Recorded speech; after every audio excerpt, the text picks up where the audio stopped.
Very nice to be here.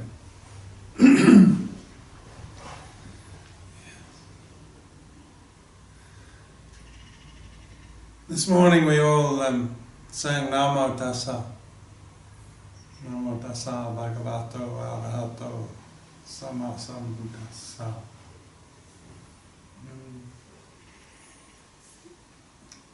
Gateway to the Pure Land. We are here to, we've got this theme this week.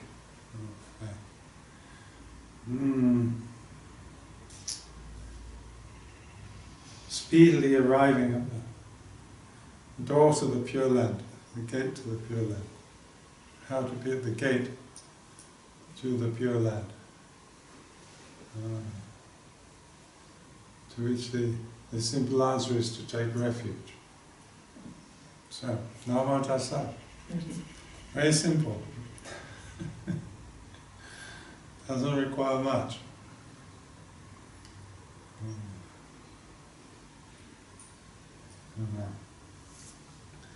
Somebody sent me a message this morning. I'll read it to you. You might identify with some of it, I don't know.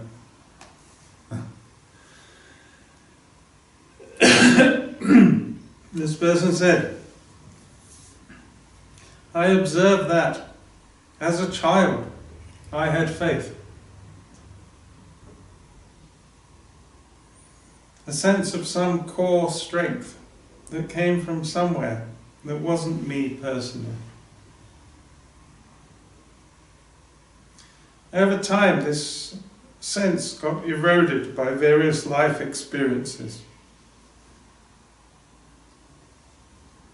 When I met my Buddhist teacher, I rediscovered this feeling, at least in part, and in moments, and believed it would stay with me.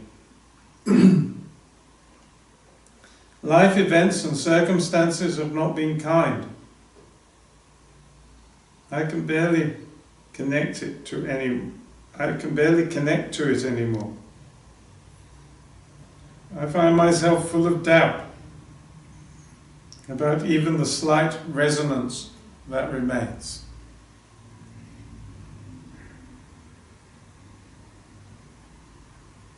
I tell myself it's just superstition or wishful thinking. I feel abandoned, and in my worst moments, as if I've been dismissed by everything, made redundant, not wanted on the voyage. I feel humiliated, rejected, ashamed, and crushed.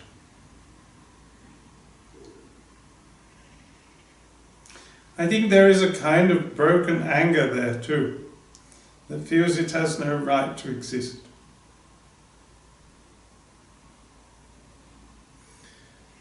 I've been reading the Paravriti articles that I put up on the article reminds me that this other world, but it seems imaginary, a place I have no place.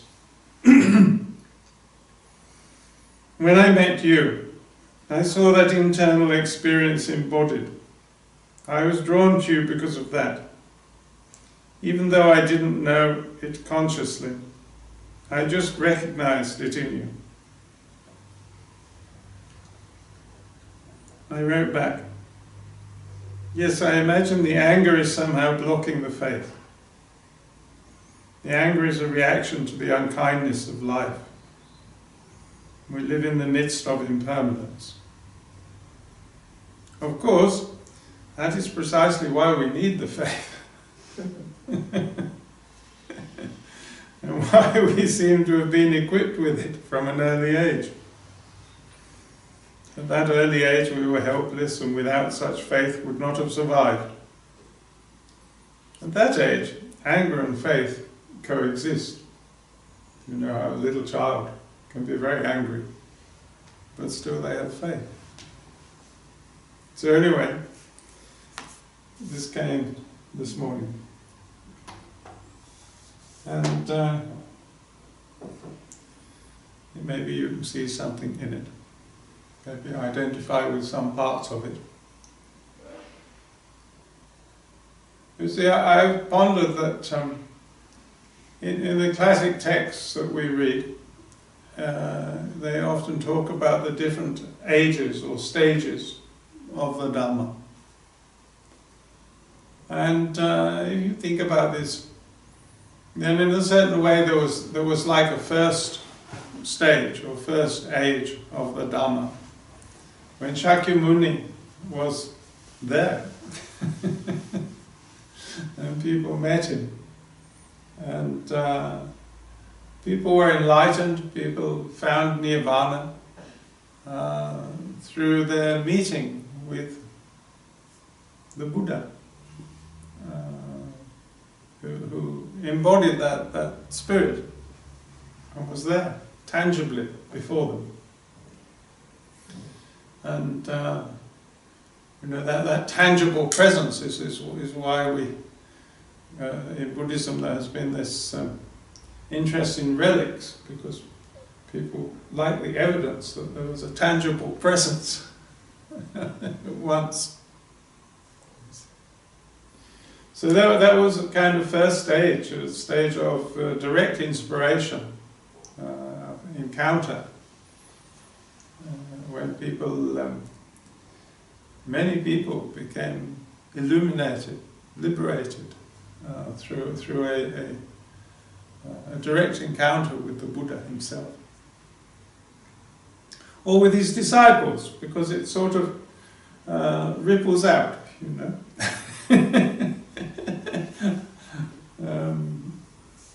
Shariputra becomes illuminated through an encounter with the Buddha, but then many people become illuminated by meeting Shariputra, and so on.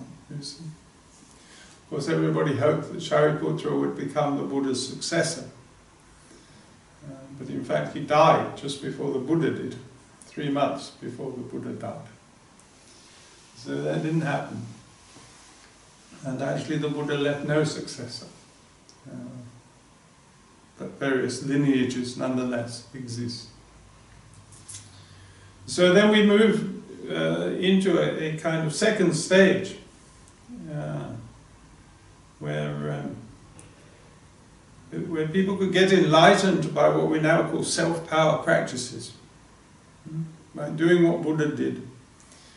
Because these, when they did these practices at that time, they were still imbued with the spirit, because people could remember, and they had received the transmission from people who knew the Buddha.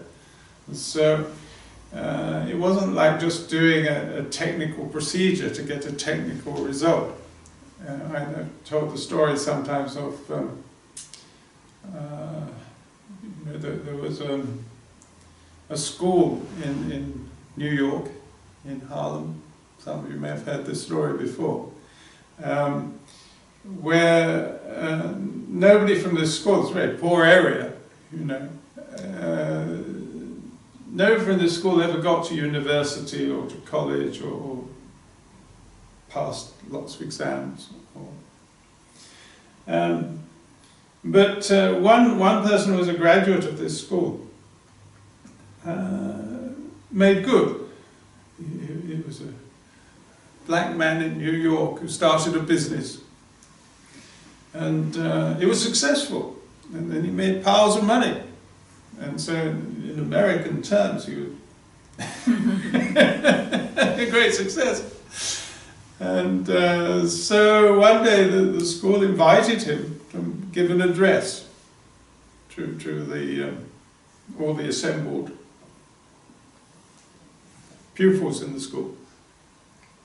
And so he wrote his speech, and actually probably a little bit nervous going up to speak to all these people. But he was asked, "Now it's your turn, please come up and speak." So he did, and he went to the rostrum, and he looked out at all these faces, and he remembered his own experience of being in this school and the struggle of living in poverty in poor area of New York. And he put his speech aside and he stood there visibly moved, and then he said, look, any of you kids get to college, I'll pay your fees. I've made plenty of money, I'll pay your fees. And of course this was a kind of big shockwave ran through them. And so he was as good as his word. He set up a fund to make scholarships for people who graduated from that school for as long as the fund lasted, which was going to be quite a while into the future. Now the interesting thing is that many of the people that he was talking to that day got to college. They were inspired and they got to college. Now the fund was set up so that anybody who graduated from that school would get paid for. But very few people subsequently from that school got to college. Only the people who'd been in that room at that time, who received the experience of seeing that man moved and seeing his spirit of generosity, actually got to college. And I think this illustrates the business of transmission very well. And that didn't take long, you know, he was only out there speaking for 20 minutes. But it changed many young people's lives, you see. And even those who didn't get to college, it affected them too. Some of them thought, oh well, I don't need to go to college, he didn't go to college, but I can be a businessman. It affected them. And so there is a heart-to-heart transmission. You know, in the Zen things they say the heart-to-heart transmission outside of the texts. You know, it means like this. It isn't just there being a mechanism. He'd set up a fund. But no subsequent children, or very few, availed themselves of that fund because they hadn't been there. They hadn't received the heart-to-heart transmission. Simply getting the money wouldn't do it. Simply having the mechanism, the protocol, the procedure, this wouldn't be enough. Not enough to move people like that. So I think the second period of the Dhamma, when people got enlightened by self-power practices, those practices were imbued with this transmission. It's not just that technically they did so many hours meditation, or they did so many prostrations, or they did whatever it was, such and such ritual procedure, or kept the precepts perfectly, or whatever it was. There was within that was the form that embodied the spirit. If the spirit isn't there, the procedure doesn't do anything like that, empty, you see. So gradually the self-power practices became empty, and we moved into what was called Mappo, which was the dark age of the Dhamma, the age of decline of the Dhamma. And in this age, third age, there arose teachers like Honen Shonin, who showed a way through faith. But through faith, one could arrive at the gate in less than a day. 20 minutes. If you were in the right hall at the right time.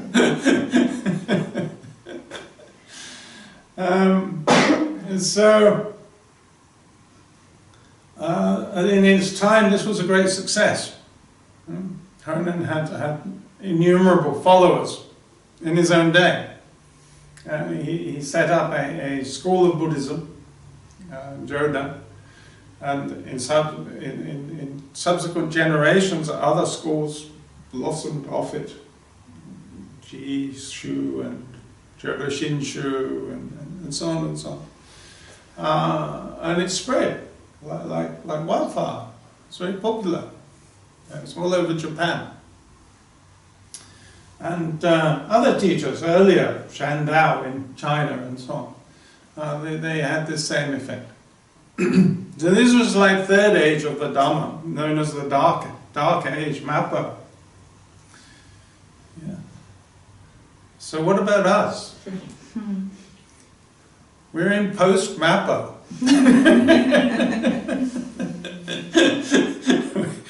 Postmodernism, we're in Post-Mappo. We're in you could say the fourth age, beyond even the dark age.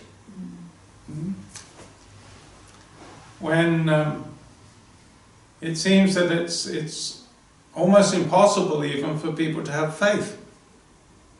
Even that door is closed. People are like my correspondent. They sometimes have a vague sense that this faith was their birthright in a certain sense, but they can't access it. They can't get hold of it. They can't use it.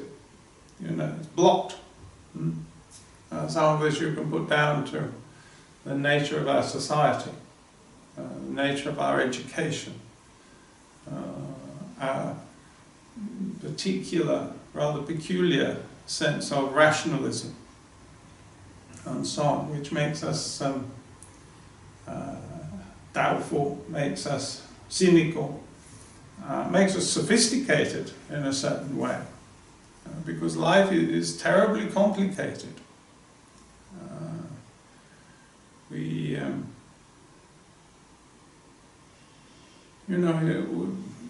The little verse, the Pure Land, they say, is far, far away, but if you're really going that way, you can arrive in less than a day.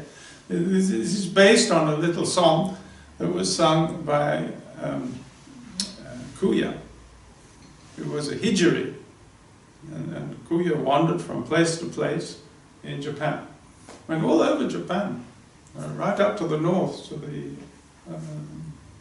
to the islands, everywhere, went all over Japan. But mostly he was around the capital, Kyoto, and he would roll up his sleeves and do whatever was necessary. And during that time there were plagues, so what was necessary quite often was digging graves, carrying away bodies,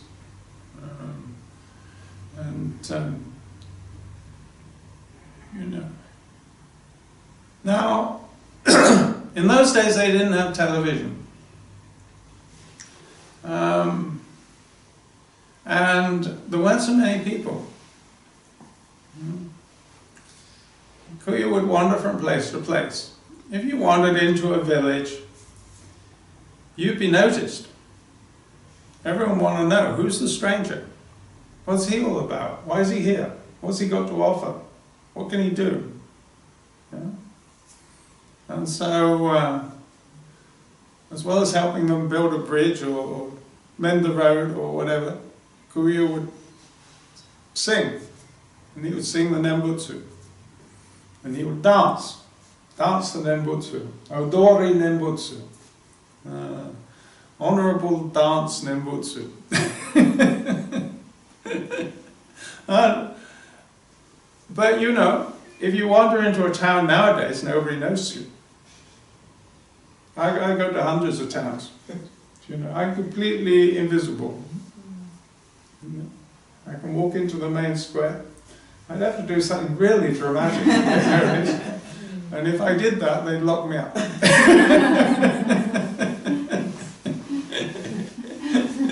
So, Francis of Assisi took all his clothes off in the main square.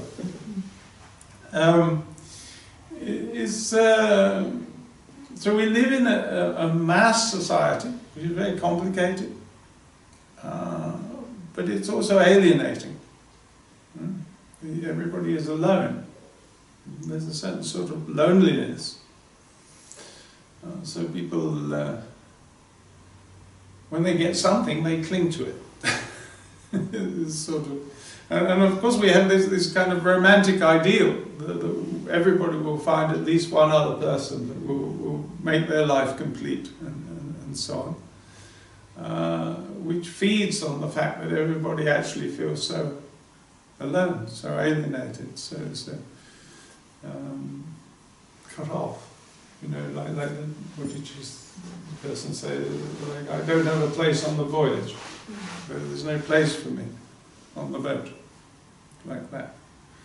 When Kuya went into a village, there was certainly a place for him on the boat. He might be regarded as a madman, but then they had a place for madmen. He might be regarded as a prophet, and they had a way of relating to prophets, and so on. He might be regarded as a labourer. Well, they had things that labourers could do. So he would be fed, and he would be looked after, and he would be listened to, and people might scoff at what he said, or they might take it on, but he wouldn't be ignored in the way that he would be today. So we live in this age which is, in a quite almost literal sense, soul-destroying. It's very difficult to have faith in this chopping machine that is modern society. So we have to think what is needed in this, and I think what's needed in this fourth age of the Dharma really is some sort of return to innocence. We've lost our innocence, and before you can have faith, you have to have some innocence, like this. It's just like the correspondent said, back in the innocent time, the childhood time, there was something there. There's a kind of vague sense of it. And I think many people have a vague sense, but they can't operationalize it. They can't make it meaningful in this complicated life where everything requires. Kuya just walked into town on his feet. They said they needed horses. Now we have the most complicated machines. My car has a computer inside it, and I don't understand everything it does. Life is like that, terribly complicated. And so how can you just be innocent? How can you just be simple in this society? Of course, if you have a life like mine, it's a little bit easier, because I have chunks of time when I'm in solitude. And when there's just me and the trees and the birds, it's a lot simpler. But even then, various bureaucratic demands come in the letterbox, and all the complications of society. So, but sometimes when I'm walking across that field, or walking through the trees, there's a kind of overpowering sense of it doesn't get better than this. There's a release. And sometimes I'm completely on my own and I just burst out laughing, or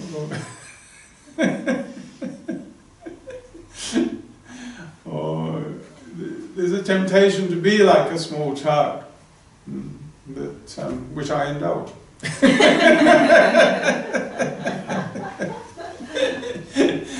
And I encourage you to do likewise. There is work to do, but in a way the work is also play. I have to fetch down that dead tree and chop it up for firewood. But I don't have to do it today. So if I choose to do it today, it's because it's what I feel like doing today.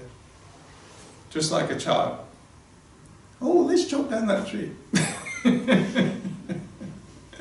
You see? So an attitude of playfulness is quite different from an attitude of, oh, I've got to get that job done. So much of our time is spent with deadlines, you know, and it deadens us because we don't cast ourselves into something with the exuberance of a child going to play. We are faced with what we feel are obligations. Even to the people that we love and hold most dear. We feel tied.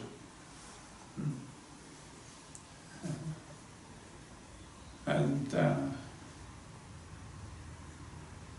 also, of course, we have this self-consciousness. Oh, I couldn't do that. What will they think of me? Or what will he think of me? Or what will she think of me? Like that. So there's a kind of second thing going on. This is why Leonardo da Vinci said a person is only truly themselves when they're alone. When they're even with one other person, they're all the time calibrating everything they do. And because of the other person. Of course, there's a great virtue in being considerate of the other person. But it can so easily turn sour, and so easily turn into what was initially enthusiasm and generosity, can turn into obligation and this sort of prison. So Shakyamuni often talked about, when he was asked, what is nirvana like? He said, well, nirvana is like if you've been in prison for a long time and then you find the doors open. And you can just walk out, like that. Or you've been lost in the desert and you're terribly thirsty and suddenly you go over a dune and there's a pond of water. we only... And we appreciate things in that contrast, you see, in that contrast. It strikes me as a very interesting thing that in the West, with the style of religion and spirituality that we've had in the West, it seems to be the case that when people meet with a disaster or trauma or something, everything falls to pieces, this often shakes whatever faith they've got. They give up on faith at that point. They say to themselves something like, how could a good God make the world to be like this? Or let this happen to a good soul like me? You know, you understand that sort of sentiment. But when you look at the histories of the great teachers in Buddhism, most of them found their faith at such a point. And Dogen, we hear, decided to become a monk when he saw the incense smoke rising over his mother's coffin. Honen was propelled into his Dharma career by watching his father be assassinated. So these impacts with impermanence, Nagarjuna gave up his playboy life when his companions were killed, and he was the only survivor of this little gang who had spent their time having a good time in a completely thoughtless and self-indulgent way, and the others were all killed in an escapade. So it is quite well established in so many stories in Buddhist history that people met with some great disaster, things fell to pieces, and that's when they discovered faith, or that's when they set out on the path, or went forth in some way. Quite the opposite of what we tend to see in our modern Western civilization. And one has to ask why this is. I don't fully have the answer. It's something I ponder upon. But some of it, I think, is to do with the extreme materialism of our lives. You might say, when I set out my sort of 4 stages of the Dharma, well, people still do self-power practices.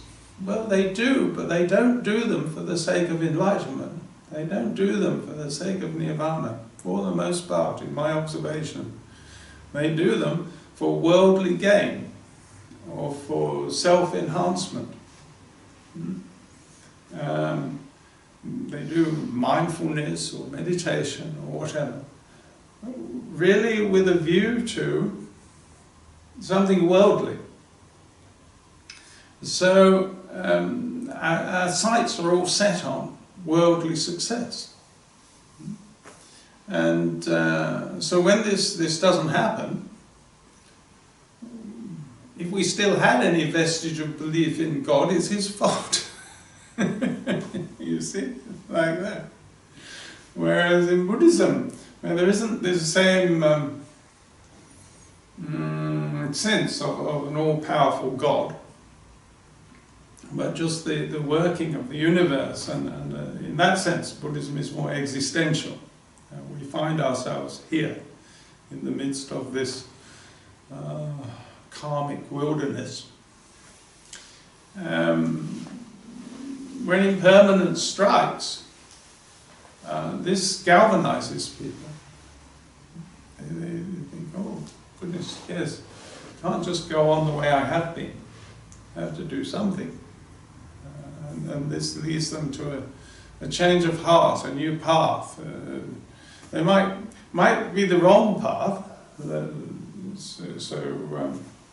Shakyamuni goes off into asceticism, or Nagarjuna goes and becomes a hermit in the hills and talks to the animals. And well, both these are progress of a sort, but they're not the real liberation that Buddhism offers.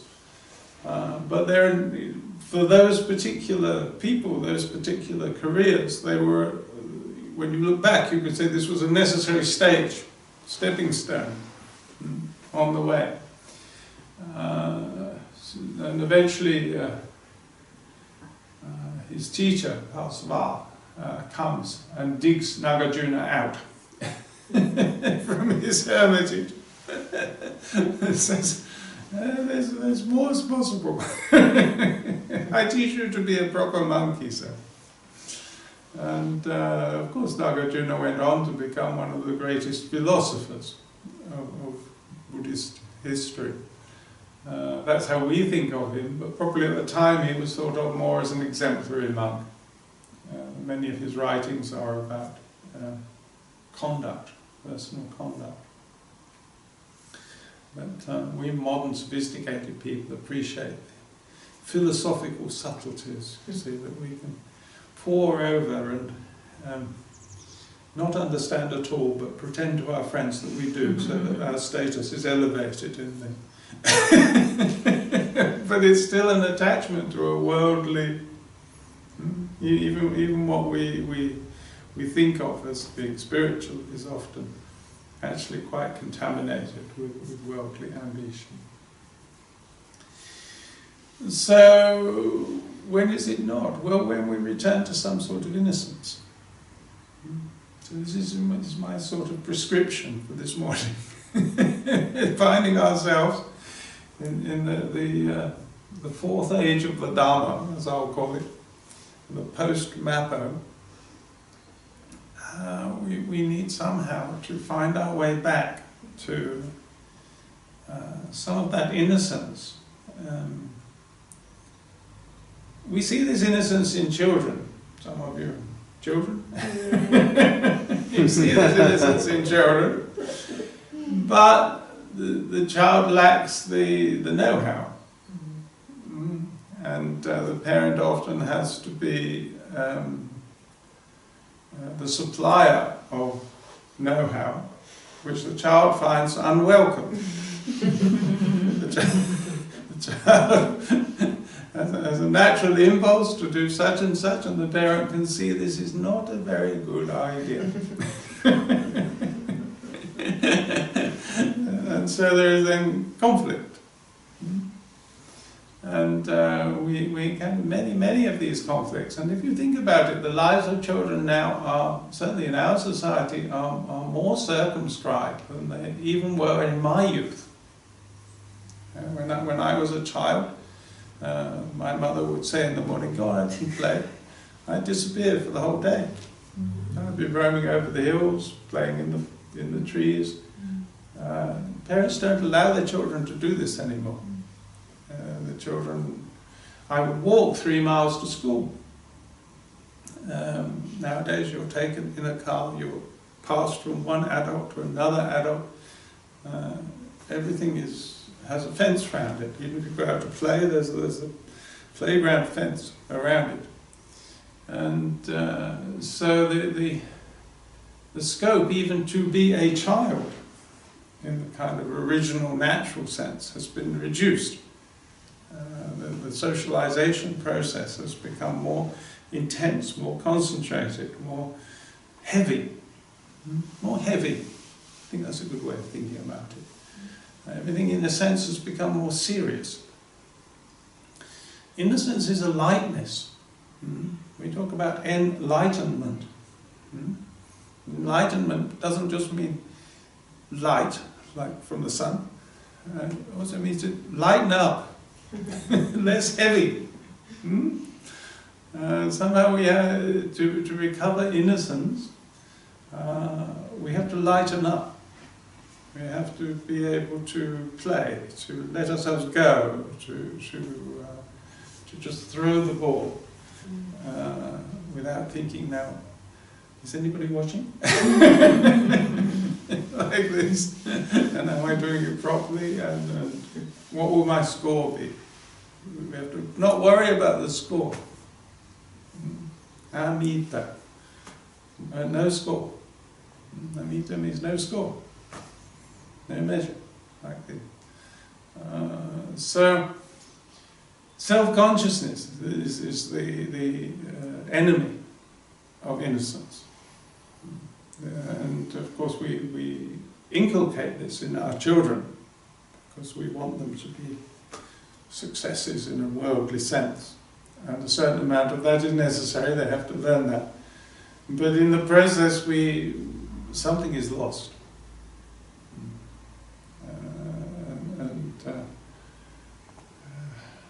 We have to recover it somehow. We have to recover this playfulness.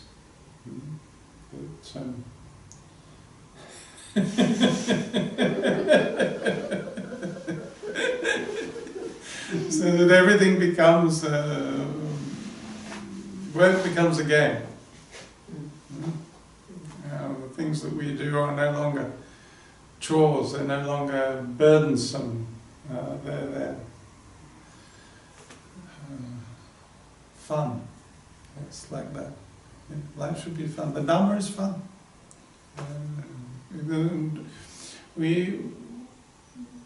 Of course, we have this tradition of religion, which is also very heavy. I found it was a long time before I realized in Japan that the temple was where you went to be accepted just as you were. That is, in our society, religion imposes, we have a sense of religion as imposing straitjacket on people. But in Japan, there's more the sense that it's society, secular society, that puts the straitjacket on you. The temple's a place where you go in and take it off, where the Buddha will accept you just as you are. So there is something different about this style of spirituality, the lightness. I remember, some of you may remember an old-time friend of ours, David Bray. He told me, he was quite scientific and inclined to skepticism and so on, and sometimes found things in our Buddhist world difficult. but he kept coming, and I said, well, why do you keep coming if you're fine? He said, well, you know, he had visited Ladakh or Kashmir, or Ladakh, I suppose. And he said there was something about the light spirit of the people. And he said, I thought, I want some of that. You know? And I suppose in a way, I want some of that back. You see.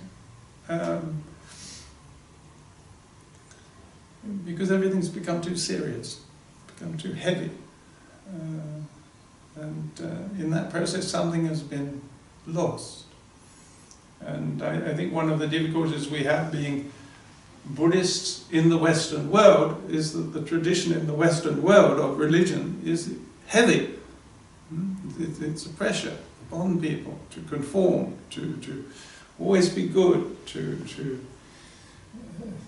it knocks the fun out of it. Whereas liberation of spirit, opening up, lightening up, very important, especially in this fourth age of the Dhamma. My contribution to Buddhist metaphysics. We're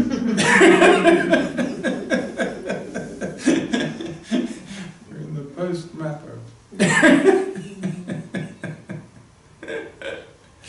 Well, I've probably said enough for this morning. I think you've probably got the message.